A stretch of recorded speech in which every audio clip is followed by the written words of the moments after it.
नमस्कार, capital TV Uttar Pradesh देख रहे हैं आप। मैं हूं आपके साथ हर्ष भारद्वाज। उत्तर प्रदेश में 2027 को लेकर सियासी बिसात बिछने लगी है और इसी कड़ी में हम देख रहे हैं कि किस तरीके से वार पलटवार का दौर जारी है। बात अगर करें अखिलेश यादव की, तो आपको याद होगा कि पिछले दिनों किस तरीके से बीजेपी के 11 साल होने पर तंज कसने का काम अखिलेश यादव ने किया और अखिलेश यादव ने कहा कि देश को मोदी सरकार गर्त में ले जा रही है। और उत्तर प्रदेश के 9 साल होने पर भी कहा गया कि योगी बाबा ने उत्तर प्रदेश का सत्यानाश कर दिया। अब बीजेपी इस पर पलटवार कर रही है और अखिलेश यादव को फ्रस्ट्रेशन का शिकार बता दिया गया है। ब्रजेश पाठक मैदान में आ गए हैं और ब्रजेश पाठक की तरफ से कहा गया है कि अखिलेश यादव कहीं ना कहीं फ्रस्ट्रेशन के शिकार हैं, फ्रस्ट्रेट रहते हैं और इसलिए वो कह रहे हैं कि बीजेपी के 11 सालों में और उत्तर प्रदेश के 9 सालों में कुछ भी काम नहीं हुआ। क्या अखिलेश यादव को चौड़ी सड़कें नहीं दिखती हैं? क्या अखिलेश यादव को हाईवे नहीं दिखता? या अखिलेश यादव को बुलडोजर चलता नहीं दिखता? या अखिलेश यादव को माफियागिरी खत्म होते नहीं दिखती? हालांकि ब्रजेश पाठक और अखिलेश यादव के बीच जुबानी जंग ये नई नहीं है। आपने देखा था कि किस तरीके से अखिलेश यादव ने जब डीएनए को लेकर एक ट्वीट किया था ब्रजेश पाठक के और ब्रजेश पाठक का डीएनए रेड लाइट एरिया का बताया था, तब कहीं ना कहीं ब्रजेश पाठक और अखिलेश यादव के बीच जुबानी जंग शुरू हुई थी, जो कि इस वक्त भी जारी है जब बीजेपी के 11 साल हो गए हैं। हालांकि आपको बताएं तो बीजेपी की तरफ से जो प्रदर्शनी लगाई गई थी पिछले दिनों उत्तर प्रदेश के अंदर, बताया गया था कि 11 सालों में कितना काम देश के अंदर हुआ है, उस पर कहीं ना कहीं अखिलेश यादव आग बबूला हैं और अखिलेश यादव ये कह रहे हैं कि जो दिखाया जा रहा है वो दरअसल उत्तर प्रदेश में भी नहीं हो रहा और देश के अंदर भी नहीं हो रहा। साथ ही साथ अखिलेश यादव ने संविधान की बात भी कही है। हालांकि संविधान की हत्या की बात लोकसभा चुनाव के दौरान बखूबी अखिलेश यादव कहते हुए नजर आए थे और अखिलेश यादव ने वही नैरेटिव गढ़ने की कोशिश एक बार फिर से की है और ये कह रही है कि किस तरीके से बीजेपी संविधान की हत्या करने की कोशिश करती है और बीजेपी अलोकतांत्रिक तरीके से चलती है, लोकतंत्र के तरीके से नहीं चलती है।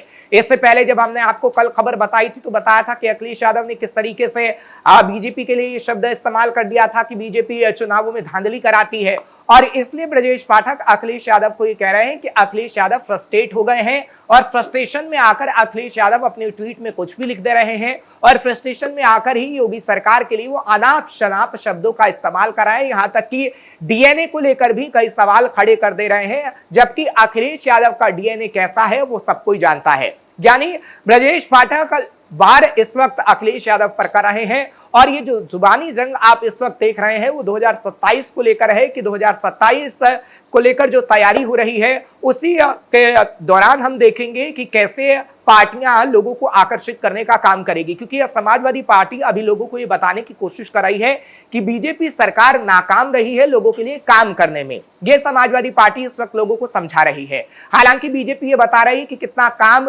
किया गया है और यह भी बताया जा रहा है कि मोदी सरकार की तरफ से चाहे फिर आयुष्मान योजना हो या फिर बात करें हम रोजगार देने की या फिर बात करें बाबा के बुलडोजर चलाने की या फिर बात करें माफियागिरी को खत्म करने की, उसको लेकर लोगों को बताया जा रहा है कि किस तरीके से मोदी सरकार ने काम किया है। आपने पिछले दिनों देखा था कि कैसे राष्ट्रीय राजधानी दिल्ली में बड़े नेताओं ने ये बताने की कोशिश भी की थी।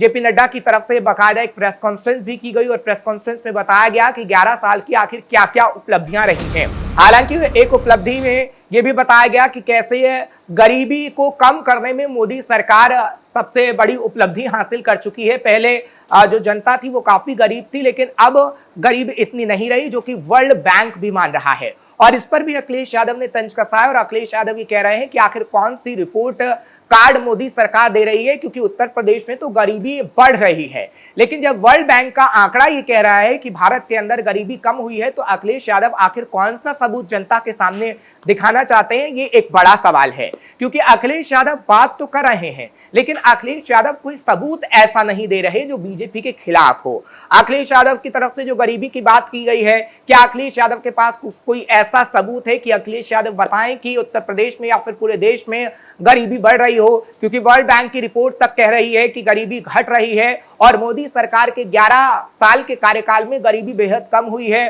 और अब भारत के अंदर अमीरों की संख्या बढ़ रही है। ये वर्ल्ड बैंक की रिपोर्ट कहती है, जबकि अखिलेश यादव इसे झुठला रहे हैं, लेकिन इसलिए झुठलाया नहीं जा सकता है क्योंकि वर्ल्ड बैंक की रिपोर्ट कह रही है और जब ऐसी रिपोर्ट्स आती हैं तो कहीं ना कहीं वो सच्चाई को बयां करती हैं।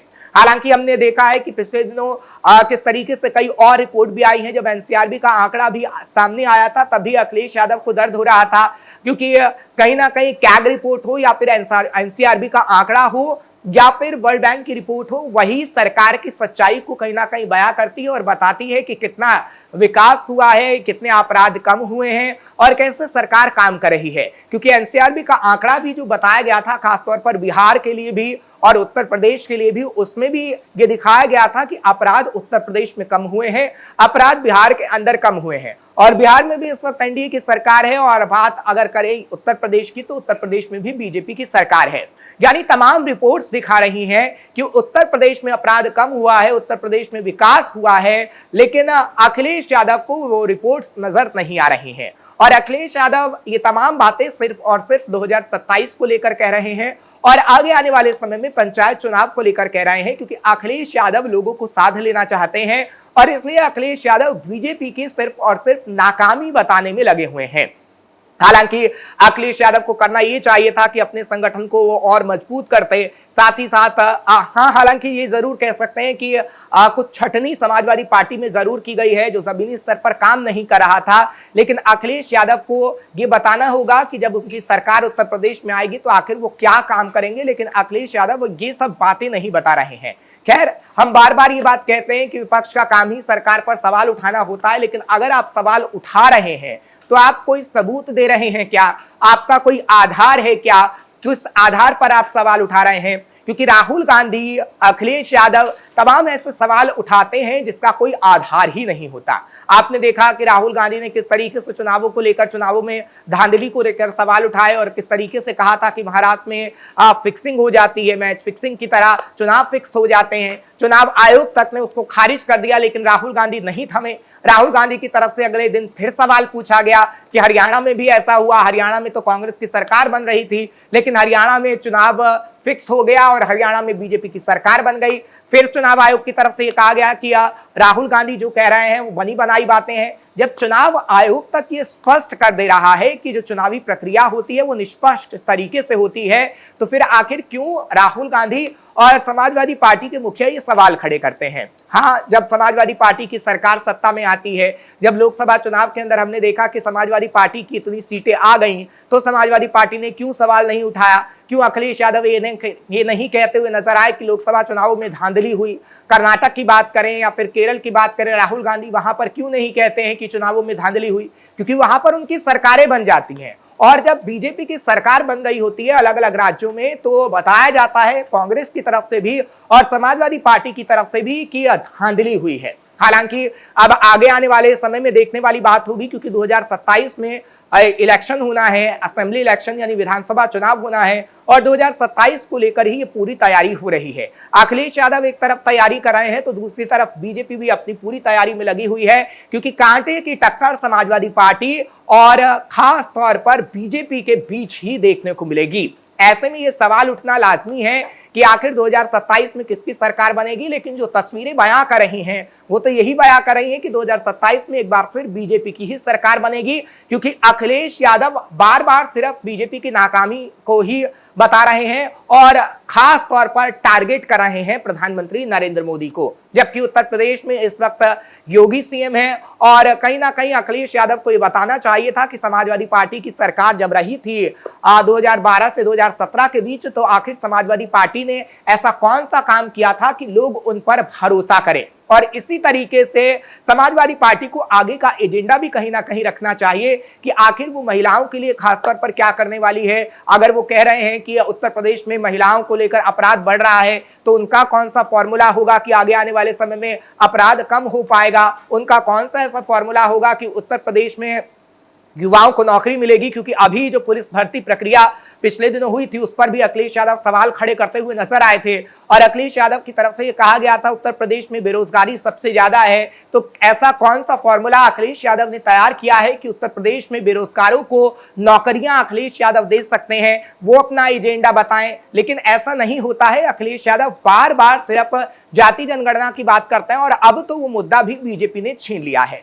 ऐसे में यह कहा जा सकता है कि अभी जुबानी खानदानी जंग और भी देखने को मिलेगी, चाहे फिर ब्रजेश पाठक के बीच हो या फिर अखिलेश यादव के बीच हो या तमाम बड़े नेताओं के बीच हो, क्योंकि कांटे की टक्कर समाजवादी पार्टी और बीजेपी के बीच ही है। खैर, देखने वाली बात होगी 2027 में किसकी सरकार बनेगी, लेकिन उससे पहले तमाम बड़ी खबरें हम आपको बताते रहेंगे चुनाव से जुड़ी हुई, और हर खबर आप देखते रहिए कैपिटल टीवी उत्तर प्रदेश। खबर अच्छी लगी हो तो लाइक करें, शेयर करें और कैपिटल टीवी को सब्सक्राइब करना मत भूलिएगा।